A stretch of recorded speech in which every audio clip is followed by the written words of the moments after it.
We're excited to be bringing you this podcast produced by our company, ADV Marketing. ADV Marketing develops high-quality and cost-effective marketing materials for a wide range of businesses. Our relationship-driven business model and customized marketing solutions makes us the perfect partner for small businesses looking to grow. I'm Sarah, Creative Director at ADV Marketing. Join me here with the rest of my team on Marketing Matters every other Monday to discuss business-to-business marketing topics. Now let's get into the episode. Welcome to Marketing Matters, a podcast where we discuss all things marketing related and how it applies to your business. Welcome back, guys. I'm here with Morgan. I'm Sarah, and we are going to be talking about why content today, which is a pretty fun conversation because content's really what I would say, specialize in or really have built an expertise around for our clients. And we're going to talk about why it works and why we do it for the B2B clients that we have. So, Morgan, let's first start out by talking about sales enablement, because when we come to a lot of our clients and we start talking about the value of content creation for B2B marketing, the thing they go to immediately is the sales enablement tools, which has been around for a while. So talk to me about sales enablement, how you've seen it in the clients, and let's take it away from there. Yeah. So as we talk a lot, we work with a lot of energy clients, and a lot of that is sales driven. It's very much word of mouth, and marketing's kind of a newer trend in the industry. Yeah. So the way we approach it is that we're helping your sales team, and we're being that we're shooting over the lines of defenses so that you can go in and sell. And I think that's why we have such a strong analogy with the artillery, armory, and infantry. And if you look at any of our processes, we tie it back to that a lot, and having the whole archer metaphor and all that. Yeah. So can you give us a little bit more on that, Sarah? I was about to say, I'm sure we have to go back and redefine, even though there's definitely podcast episodes where we reference this because it's so central to how we build our strategy and why it works, but we'll revisit it right now. So there's really three military metaphors going on here in marketing, which I'm really glad that marketing starts with an M, because it's like military marketing. Obviously it's the same because it starts with an M, but anyway. So artillery, armory, and infantry are the three key concepts that we refer to back a lot. So artillery is really the marketing side, right? Because artillery usually operates from a distance. It's weakening lines of defenses. It's a first attack, quote unquote. We're not that aggressive in marketing, but for the sake of the analogy, it is the first line of attack against the defenses, and it makes the rest of the campaign easier. See, there's already military lingo built into marketing, like campaigns. Yeah. That is so true. So there you go. We're not the first ones that thought of this. Okay, but anyway, that's artillery. So that's the marketing piece. The armory is what we'll be talking more about content. That is what you can refer to as the sales enablement tools. It's what your salespeople are armed with. You can go into your armory or your content library and pick specific pieces of content that's really going to be perfect for the defenses you're trying to take down from your customers. We always say the main defenses that you're thinking about are fear and confusion. So what is going to meet those defenses and overcome them? What part of your content library is really good at defeating that? The next part is infantry. That's really your sales team. That's who's picking up the weapons or the content from the armory, and that's who's going in after the artillery has done its job. And if it's done its job effectively, then the infantry can win the war or the campaign. Either one. Or the client. Yeah, you're right. Yeah. All good things. So yeah. And it's a lot easier to win if you actually have weapons and ammunition. Yeah. Just saying. That is central to the why is content marketing important, or why is content important. It's because it's the ammunition. It kind of makes me think of the whole bringing a knife to a gunfight. Yeah. Yes. Yeah. And then you can be like, is your content the gun or is it the knife? Yeah. Compared to others, how do you stack up? Wow. That's a good one. That really just popped in my head. We'll just add that to the metaphor. Really, there's no limits. So when we talk about content, there's a traditional and a digital. So what do we think of when we think of traditional and digital? traditional is definitely more print media and like physical copies in my mind. So physical things that you're usually passing out at events. And I feel like that's a lot of what the industry has been doing for marketing, is going to these events, handing out a flyer, handing out a business card. And I mean, it's great. It has a purpose. Yeah. But then digital's really up and coming and one of the newer trends, and that's posting on LinkedIn, creating videos, email campaigns. So really utilizing that, which is where a lot of people are now. Yeah. And the use of digital, I would say not in replacement of traditional, but in addition to traditional, is getting more important for the B2B space. And it hasn't necessarily been completely necessary, even though like B2C has been seeing the rise of video, and they have like all the virtual reality stuff and like the different activations and placements, and like all of that is very new and upcoming in lots of new technology, but that's B2C. For B2B, it's always been relationship based, and they've always leaned more heavily on traditional, but we have seen more digital play more of a role in those B2B marketing conversations, just because of how our lives have evolved, and like how easy it is to access a video and an online demo, and like distributing webinars is a thing now. So yeah, I feel like LinkedIn really, the time it started, set the space for digital in B2B, because obviously you had Facebook and Instagram, and those are great for B2C, but there was no digital platform for B2B. So they were like, okay, so everyone's on LinkedIn, it's a new thing, and then that's when people really started like wanting to make content. Yeah, and if you think about it, all the same reasons that people enjoy videos and like personal content consumption, which is a weird phrase, like your personal content, but all the reasons you like video when you're scrolling through TikTok or scrolling through Instagram, that connection-based feeling that you get from videos, how you're more involved, it's more interactive, it's more engaging, all of those apply to B2B videos too. It is more interactive, it is more engaging, and all of those are important when you're having a B2B sales relationship or discussion. So, excellent points. Let's talk about how those types work into sales conversations. So there is having the LinkedIn piece, but that is very artillery based, right? Like that's from a distance, that's introducing yourself, that's building awareness. But that content and collateral doesn't go away when you have the sales conversation, where you're having the business lunches and you're having like where you shake hands and have coffees and like all that stuff.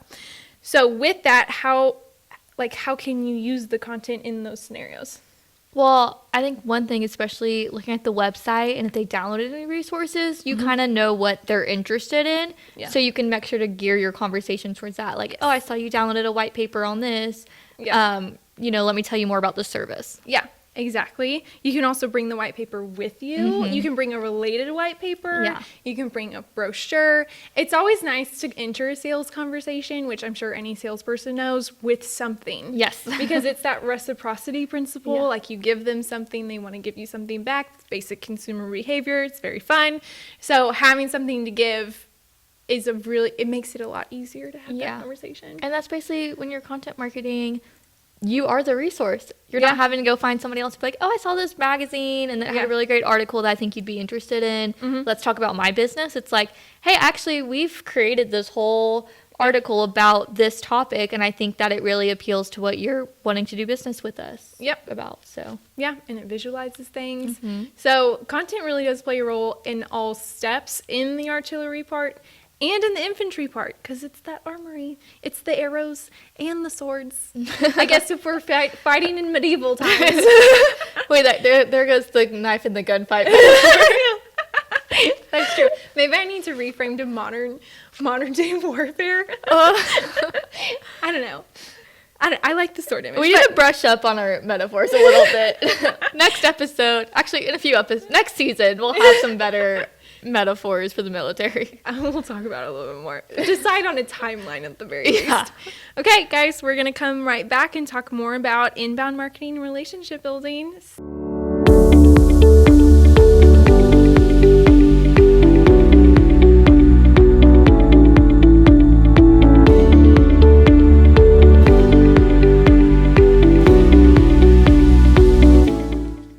Welcome back from the break, guys. I hope you enjoyed our little short break and the little music. It's like so satisfying to me. It's like Yeah, it elevator music.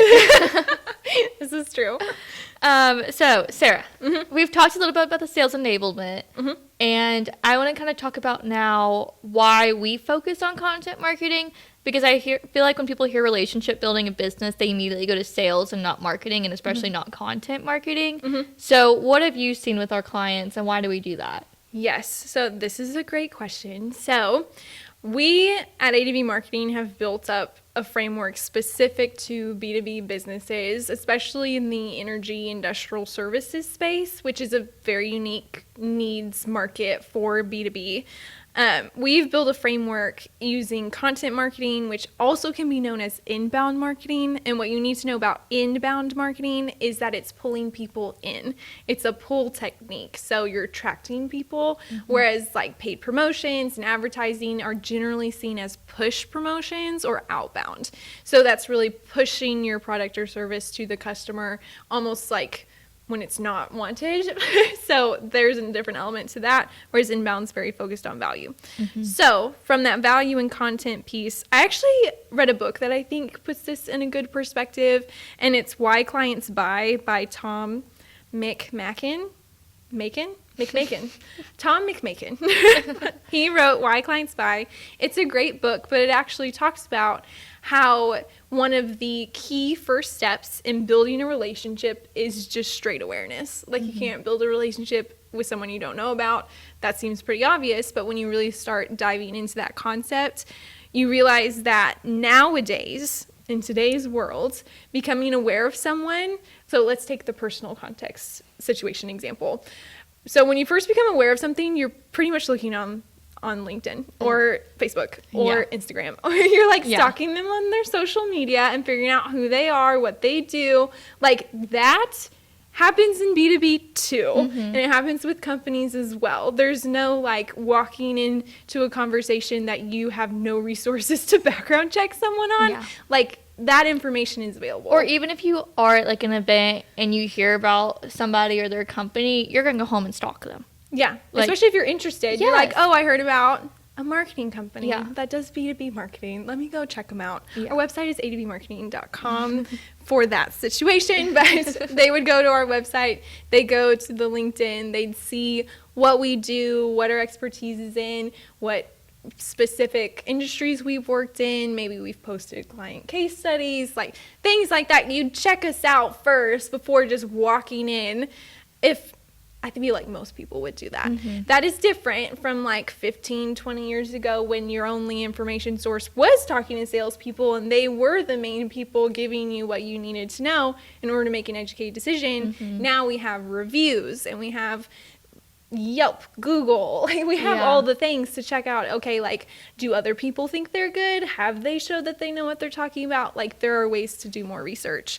So, whereas you have to know someone to build a relationship that has not changed and will never change, how we're finding out about people and how we're finding out more about them once we realize they're a thing, that has changed, I think. And that is still continuously changing to be more content driven, especially through online channels. So that is a really long explanation for why digital content as well as traditional content is playing a role in relationship building, and it's all about information. Overall, people just like to stalk people. Yes, people want to know. People want to find out themselves, and that is actually true. More people look online and do their own research than looking to salespeople for information. Well, so let's say you're stalking a company, you're stalking a person. What can you do after you get all this information? So if you're on the side, okay, so there's two sides to that. First, there's the prospective buyer who's seeing all the information about a company and doing research on the company and like, are they the right fit for me? That is the perfect opportunity for marketing and sales to work together to target them because they have shown interest and they're at that prime part of the funnel. The other side of that is you as a company can also look into prospective buyers, find out what they like, and then therefore deliver the personalized content that would be just the perfect timing for them when they're interested and they're considering you. And then you give them that extra nudge to be like, yeah, I think I'm going to ask if I can set up an introductory call with them and see what they're all about. Yeah. So that's a lot. But that whole process, that's purely content marketing. That's content marketing delivered to the right person at the right time with the right library available to them and really guiding that consumer journey. That, in a nutshell, is what we do. Yeah. It's not just casting a net and hoping you just catch somebody by this random article you posted. Not in this age, that's for sure. If you're still doing that, you're about 20 years behind. T. Yeah. Okay, what else do we have to talk about this? We already talked about research, building relationships. I guess the only thing with that is, like, content's also a really great way. We talked about this a little in the sales enablement part, but, like, giving someone something, which is actually a great foot in the door way to do that. And also looking into your prospective clients and seeing what they've posted, because likely they have some sort of presence. Their website has a presence.